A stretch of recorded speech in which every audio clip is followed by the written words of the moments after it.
आपला Turner trade आहे, 2 वर्षाचा ट्रेड आहे। त्या 2 वर्षाच्या ट्रेडमध्ये आपणाला लेथ मशीन शिकत असताना लेथ मशीनची परिपूर्ण माहिती असणं गरजेचं आहे।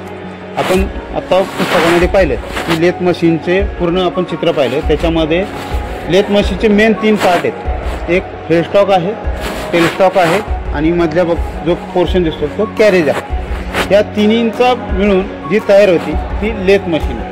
आपण लेथ मशीनचं पूर्ण भागांची माहिती घेणं आपल्याला गरजेचं आहे। लेथ मशीनच्या भागांची नावांची आपण भागांची माहिती करून घेत असताना आपण सुरुवातीला पाहणार आहोत हेड स्टॉक।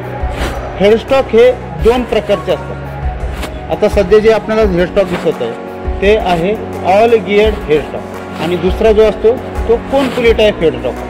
त्याच्यामध्ये पूर्णपणे कोन पुली असतात आणि तो बेल्टच्या सहाय्याने ते हेड स्टॉक ऑपरेट केला जातो। पण ह्या हेड स्टॉकचा विचार केला तर यामध्ये पूर्णपणे गिअर आहेत, त्यामुळं हा पूर्णपणे जी मशीन चालते ही पूर्णपणे ऑल गिअर टाईप हेड स्टॉकवर मशीन चालू।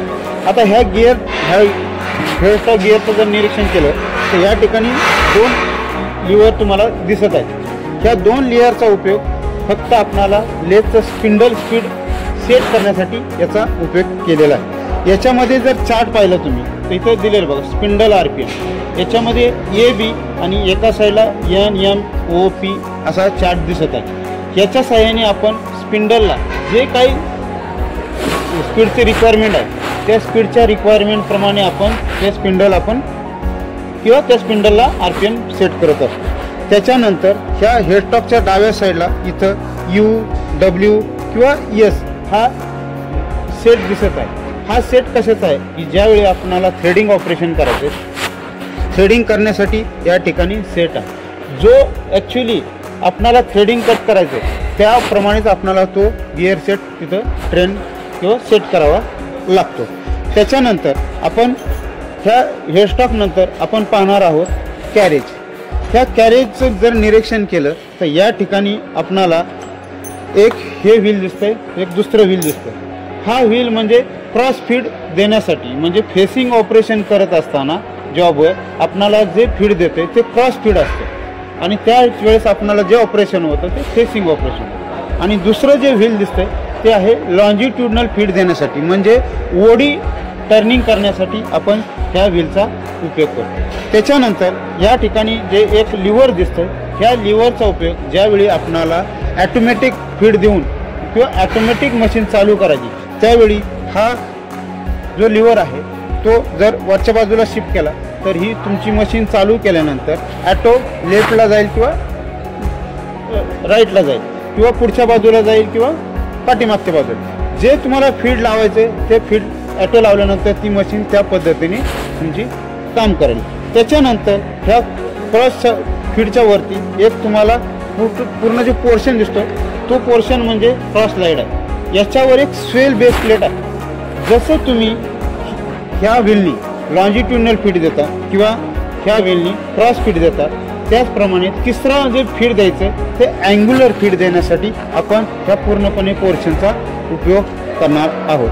ह्या टूल पोस्टच्या खाली एक प्लेट आहे, ती स्वेल बेस प्लेट आहे। त्या बेस प्लेटचा उपयोग आपल्याला अँग्युलर किंवा अँगल सेट करण्यासाठी ह्या बेस प्लेटचा आपण उपयोग करतो। म्हणजे टेपर टर्निंगचा 4 प्रकार आहेत। एक पहिला आहे फॉर्म टर्निंग, दुसरा कंपाऊंड स्लाइड मेथड, तिसरा taper turning by taper attachment method आणि चौथा आहे टेल स्टॉक ऑफसेट मेथड। त्याच्यापैकी पहिला जो आहे कंपाऊंड स्लाइड मेथड, त्या मेथडने आपल्याला टेपर टर्निंग करण्यासाठी ह्या स्वेल बेस प्लेटचा आपण उपयोग करणार आहे। त्याच्यावरती आहे टूल पोस्ट। या टूल पोस्टवर आपण टूल सेट करत असतो तेव्हा ते आपल्याला टर्निंग ऑपरेशन करण्यासाठी आपण हे टूल पोस्ट सेट करत असतो।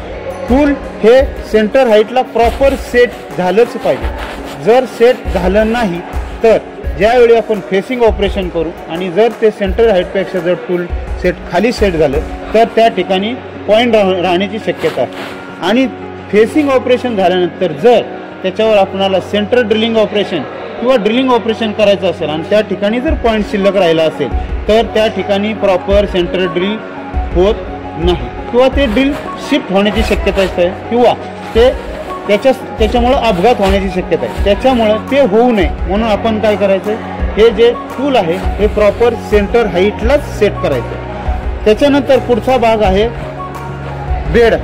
हा जो बेड आहे हा ग्रे कास्ट आयर्न यापासून बनवलेला आहे. याच्यामध्ये जी प्रॉपर्टी असते जवळपास रबरसारखीच प्रॉपर्टी असते.